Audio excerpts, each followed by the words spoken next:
sih ya. Oke, bahasa Arab. Assalamualaikum warahmatullahi wabarakatuh. Bismillahirrahmanirrahim. Alhamdulillahirabbil alamin. Khalaqal insana fi ahsani taqwim.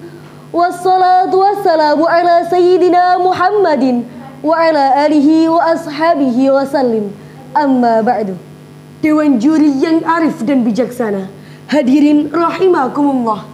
Puji syukur kehadirat Allah Subhanahu wa taala, Sang Maha Pengasih tak pilih kasih, Sang Maha Penyayang tak pandang sayang, yang telah melimpahkan rahmat serta hidayahnya kepada kita semua, sehingga hari ini kita dapat berkumpul di tempat yang penuh barokah ini. Allahumma salli ala sayyidina Muhammad. Salawat serta salam semoga tetap tercurahkan kepada baginda Rasulullah Muhammad sallallahu alaihi wasallam. Nabi yang ajarannya merangkul bukan memukul, Meredam bukan mendendam, mengajak bukan mengejek, mendidik bukan menghardik, dan memahami bukan menghakimi.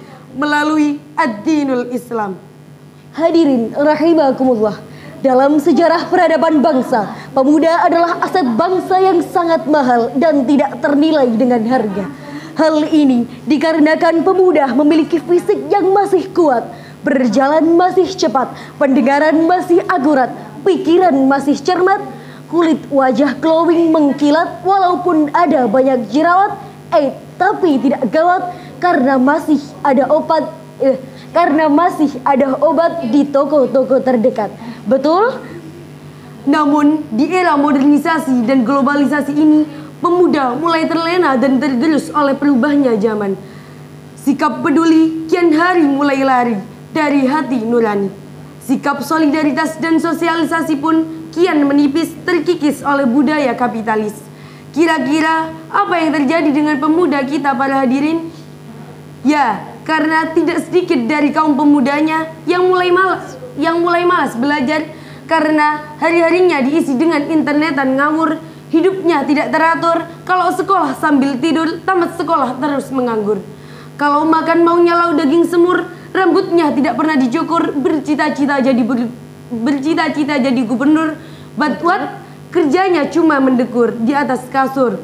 Akhirnya bagaimana hadirin?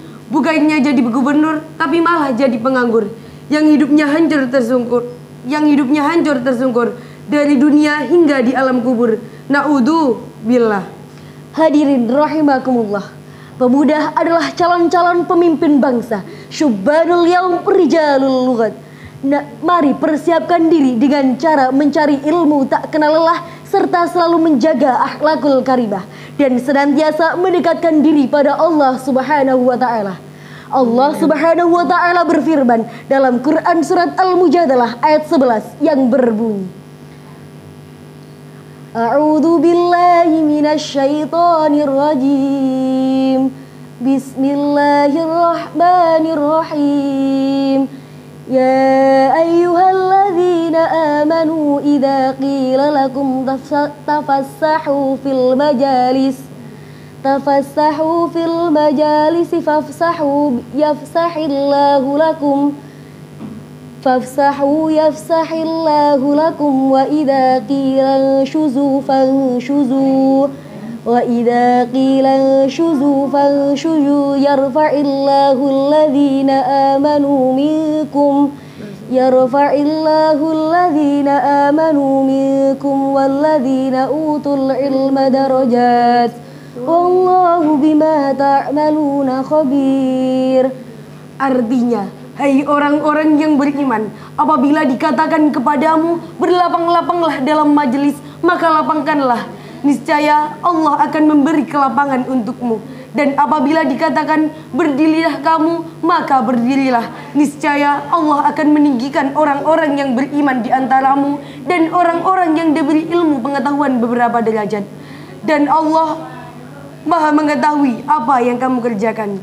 Hadirin rahimakumullah, fokus penafsiran ayat di atas adalah bahwa Allah akan mengangkat serta meninggikan derajat orang yang beriman dan juga berilmu dengan beberapa derajat. Imam Al-Qurtubi menafsiri bahwa yang pertama, Allah akan memberikan pahala bagi orang-orang yang berilmu ketika di akhirat dan memberikan kemuliaan ketika di dunia. Yang kedua, Allah akan mengangkat derajat orang beriman atas orang yang tidak beriman. Dan yang terakhir, Allah akan mengangkat derajat orang berilmu atas orang yang tidak berilmu. Simpulan secara umum pada ayat di atas adalah bahwa Allah akan mengangkat derajat seorang yang pertama karena keimanannya, dan yang kedua karena ilmunya. Dengan ilmu kita bisa mengetahui mana yang benar, mana yang salah. Dan dengan iman maka kita akan takut berbuat salah, takut berbuat dosa, dan takut berbuat maksiat hanya karena Allah Subhanahu wa ta'ala. Hadirin rahimakumullah, ingat, kita dianugerahi fisik yang sempurna, kecerdasan yang luar biasa. Maka sudah menjadi kewajiban kita untuk memanfaatkan masa muda untuk belajar, berprestasi, dan juga berkarya mengukir dunia. Karena bangsa Indonesia tidak butuh pemuda yang sok pinter tapi otaknya keblinger. Tetapi Indonesia butuh pemuda yang berkarakter mulia, paham akidah agama, dan tidak mudah putus asa.